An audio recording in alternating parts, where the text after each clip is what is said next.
Hello everyone, this is Dave from Dave's Recent Things. Today I'm going to be creating a winter wreath using my leftover Christmas decor. Here is a pile of Christmas stuff, decorations that I had left over. I have some of these bags of evergreens, some ribbons, and I had this grapevine wreath laying around. So why don't we get started and creating a winter wreath using my Christmas leftover decor. I purchased this grapevine wreath a little while ago at Walmart, and up here in Canada they're $6.97 a piece, and this is an 18-inch grapevine wreath. And the first thing I usually do, like you're seeing me do here, is clean it up a little bit. So for this one, it had a lot of dead leaves in there, a lot of random twigs that I cut off like that one.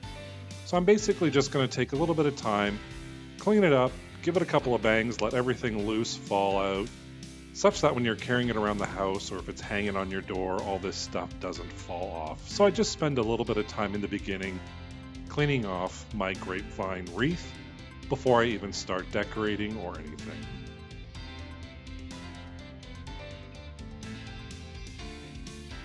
And now the first part is my bow. So this is 2.5-inch wired ribbon. It's a burlap with this printed scroll on it. It's got red glitter with white little dots all around it. And I'm going to make a bundle bow.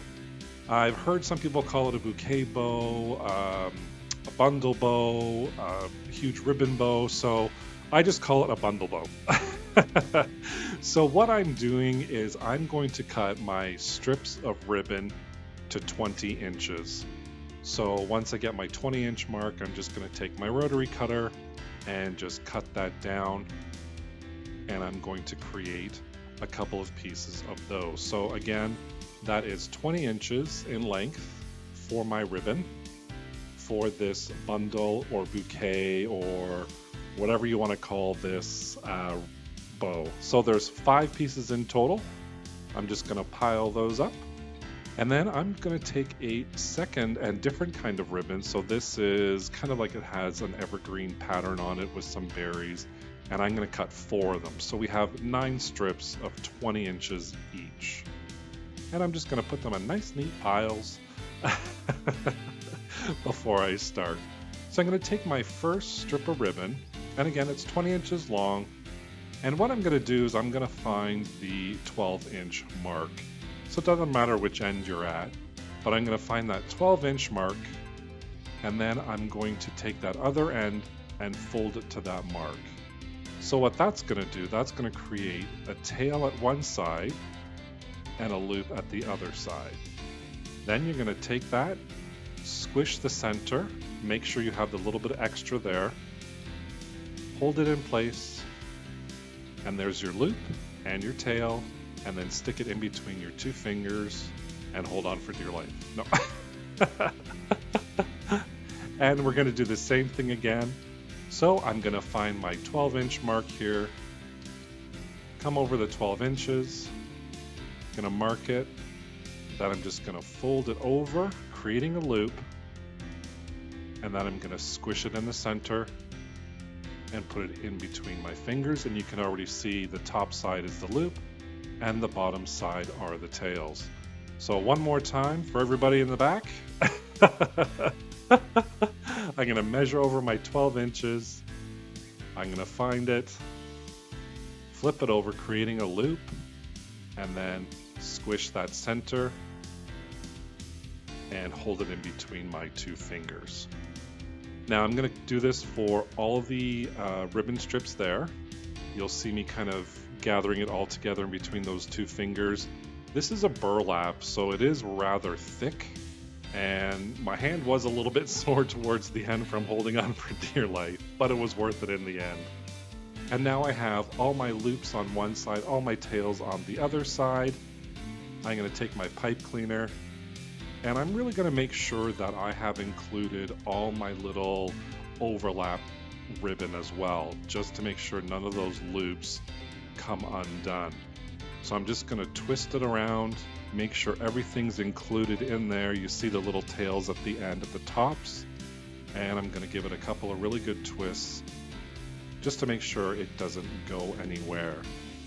And with this particular ribbon, because it was the burlap, it was very thick, I decided for this, you know what, I think I'm just going to put a twist tie on here just to make sure it doesn't come apart. I don't want that bow coming apart. So what I do is I'm just putting a twist tie right above that pipe cleaner, and I'm going to pull it really tight. I'm just going to use my strength and just yank it tight so those ribbons don't go anywhere. And then I'm going to take apart that pipe cleaner because I don't need it anymore. Get rid of that. And then I have my bow all ready to go with my loops and my tails. And you can fluff it up just a little bit here if you want. And as I'm fluffing it up, I'm thinking, you know what? I think I am going to add dovetails right at the bottom. So I take my scissors, I fold over, and I cut on an angle for each one of my tails, creating that wonderful dovetail look that kind of finishes it off. And once I'm done with that, I just lay apart the tails and I kind of just fluff everything up. And of course I'm going to fluff it up a little bit more once I attach it to my wreath, but right now I just kind of want to see what it looks like, and I'm pretty happy with that. I love how the two ribbons actually go together, that scroll ribbon and that evergreen ribbon. Very nice, very wintry, I think, as well. And my last step for my bow is I take a long piece of floral wire. This is how I'm going to attach it to the grapevine wreath. So I just wrap it around right at the center where the twist tie is. I give it a couple of good twists on one side, and then I'm going to flip it over and I'm going to do the same thing on the other side, give it a couple of good twists and just make sure that's nice and secure. But I'm not going to cut off the extra, because with those extra stems I'm going to wrap that around the grapevine wreath to attach it. And there you have it. Your bundle bow is all ready. Our grapevine wreath is back. My plan is to have the bow here. I'm going to have the greenery coming out on each end, and then I want to see a lot of the grapevine wreath. I'm a fan of grapevine wreaths. I love the look of them. I love having them exposed. So I usually have a lot of my grapevine wreath exposed. And here we go, we're attaching our bow, and all we're going to do is wrap those stems around. Give it quite a few good twists. Make sure that that bow isn't going to go anywhere. Just twist it around a couple of times. I think I do mine maybe 6, 7, or 8 twists just to make sure everything is going to stay in place. And once I finish twisting it around, I'm going to cut off that excess with my scissors, or you can use a wire cutter, whatever you have handy. And I'm going to fold down that little bit that's there, and I'm going to throw a whole bunch of hot glue on there. The reason why I do that, number one, so it stays in place. Number two, so it doesn't scratch up your door. So there's a little tip for you. Especially if this is going to a client or something, if you're making this for a customer, you really don't want that wire scratching up the door. And for me, I'm going to put a whole bunch of glue right at the front because I really don't want that bow to go anywhere. And then I'm just going to hold that in place, put it aside, just to let that dry. And now I'm going to open up my packages of these evergreen flocked floral picks. These I just got at the dollar store. They were, I think it was $1.25 or $1.50 each. I picked up 4 packs. Look at all those little white balls falling all over the place. They went all over the room in my craft studio, I will say that. But I loved how these little packs turned out. I mean, for $1.25, it's not that bad. I got 2 little bundles of these evergreen. I had a little pine cone that had a wire on there. I'm going to take that wire off. It looked like a little eucalyptus leaf as well was attached, and these white berries, which I really loved. I loved these. That's kind of why I picked these florals, because I'm like, oh, I love these berries. And all I'm going to do is I'm going to start really close to the bow and put those evergreens with a whole bunch of hot glue in there, stick it down, and I usually work from the background forward, let's say. So if I want something in the background, I lay it down first and then I add to it. So you see here, I'm putting those evergreens down first, and then I'm going to be putting the white berries, which are going to go on top of those. So that's what I mean from working from the background forward.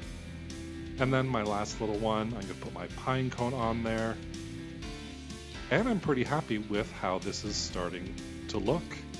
I'm going to start working on the other side, and I'm going to do the same process. I'm going to grab those evergreen, put those down first with a whole bunch of hot glue, get those in place, and then I'm going to work on adding that little eucalyptus. Then I'm going to put the berries on, and then my pine cone. And this is looking great so far, but I have 2 more packs, so I thought I'm just going to add those as well.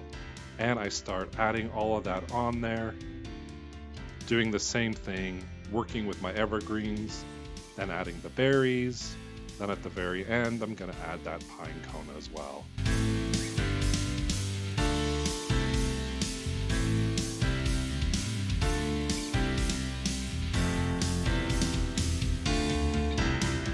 And I just have 1 more pack left to do at the top. I'm going to finish that all off, let that dry a little bit, and guess what? We are done with our winter wreath made from leftover Christmas decor. So what do you think about it? Pass? Fail? Yes? No? I've got my big bundle bow with my floral evergreens here. I just think this is so amazing. I love this wreath and I can't wait to put it on my front door. Let me know what you think in the comments down below. And thank you so much for watching. Don't forget to subscribe to my channel and hit that notification bell so you can be notified whenever I upload a new video. Thank you again for watching today. I had a lot of fun and I hope you did too. Take care. Bye for now.